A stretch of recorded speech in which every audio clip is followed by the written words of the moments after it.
कधी असा विचार केला आहे का, एकाच मंदिरात दोन गाभारे असतील तर? आणि प्रत्येक गाभाऱ्यामागं एक वेगळीच कथा आणि एक वेगळंच रहस्य दडलं असेल तर? महाराष्ट्रात असंच एक मंदिर आहे जे बाकी सगळ्या मंदिरापेक्षा पूर्ण वेगळं आहे. आज आपण भेट देणार आहोत सोमेश्वर मंदिराला. संगमेश्वरकडे जाताना लागणारं राजवाडी नावाचं छोटंसं, शांत आणि निसर्गाने वेढलेलं गाव. खरं सांगायचं तर एकदम हिडन जेम हे दुमजली मंदिर, ज्याचा इतिहास थेट पांडवांच्या काळाशी जोडलेला आहे.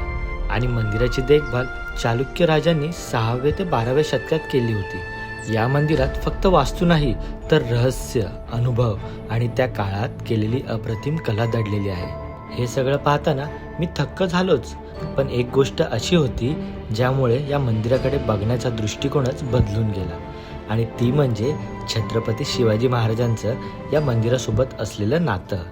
जुन्या वास्तू आणि पुरातन मंदिर शोधत फिरताना कधी या सगळ्याचं वेड लागलं हे कळलंच नाही. आणि खरं सांगायचं तर आपल्या सह्याद्रीत आणि कोकणात अजूनही अशा कितीतरी जबरदस्त जागा लपल्या आहेत ज्या खूप कमी लोकांना माहीत आहेत. आज आम्ही पुन्हा अशाच एका जुन्या मंदिराच्या शोधात निघालोय.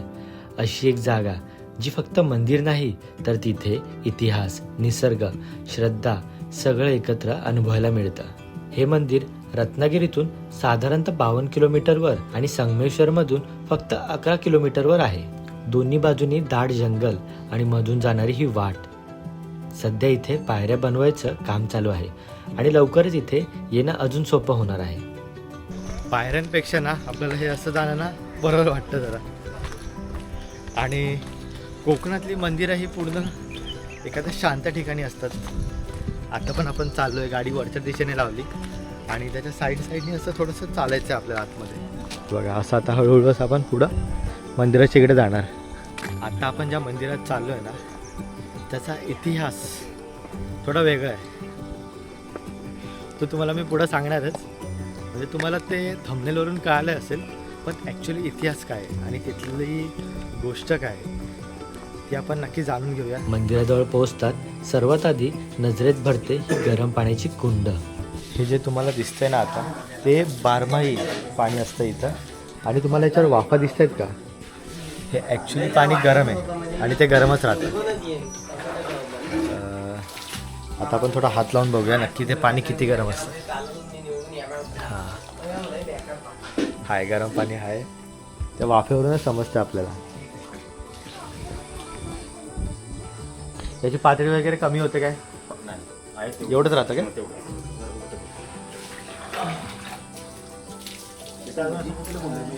अजून पण तिकडे खाली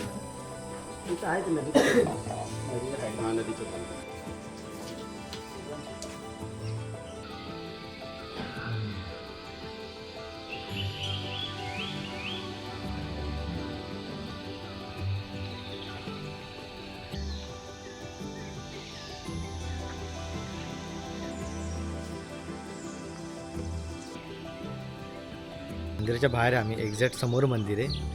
पण ते एवढं प्राचीन आहे ना, म्हणजे आत्ताच्या आपण कोकणातले मंदिरं बघितलेत, खूप काही त्यांनी नवीन उभारलेले आहेत. जुने तसे त्यांनी नवीन हे केलेलं आहे, नवीन त्याची रचना केलेली आहे, सुधारणी केलेली आहे. पण हे बघा, म्हणजे याची सुधारणा केलेली आहे पण ती एवढी वाटत नाही आणि ते खूप प्राचीन वाटते. ते मस्तपैकी कौलाचं आहे.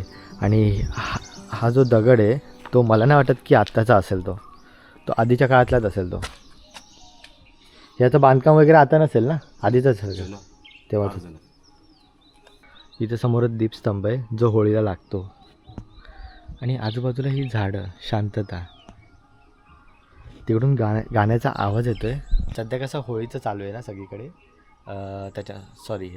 शिमगा. मस्तपैकी मागून आवाज येतोय तो, मस्त पक्ष्यांचा किलबिलाट. आणि हे बघा, हे मंदिर.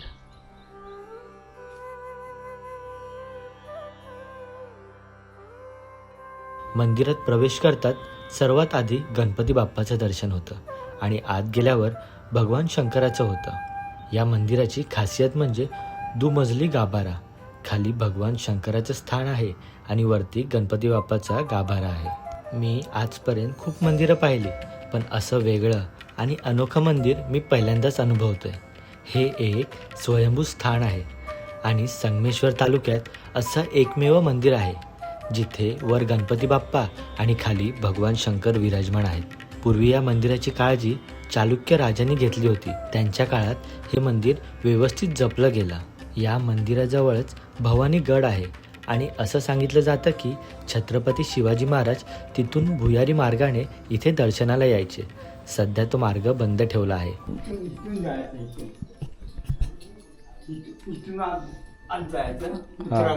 हा हे आता ही लादी लावली ना. हा हे केले बंद केलेलं आहे. आणि आता हे कोणाला अगदीच पाणी घालायचं असलं पिंडीवर इथून वतायचं, मग ते डायरेक्ट पिंडीवरती पिंडीवर जाऊन जायचं. मग अजून पण जातं की आता आता नाही.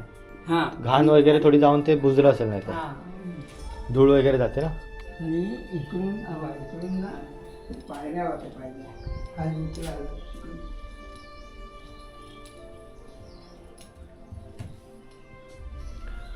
तिथून येणार आणि हां बरोबर, ते काय ती वाट. जसा आतमध्ये सभामंडप आहे तसाच बाहेर अजून एक सभामंडप पाहायला मिळतो.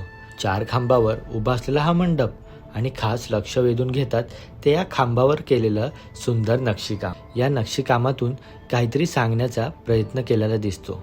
जरा नीट पाहिलं तर इथे कृष्ण, गरुड, हनुमान यांचे अनेक प्रसंग कोरलेले दिसतात. जुन्या काळात घडलेल्या गोष्टी या कलेतून दाखवण्याचा प्रयत्न केलाय.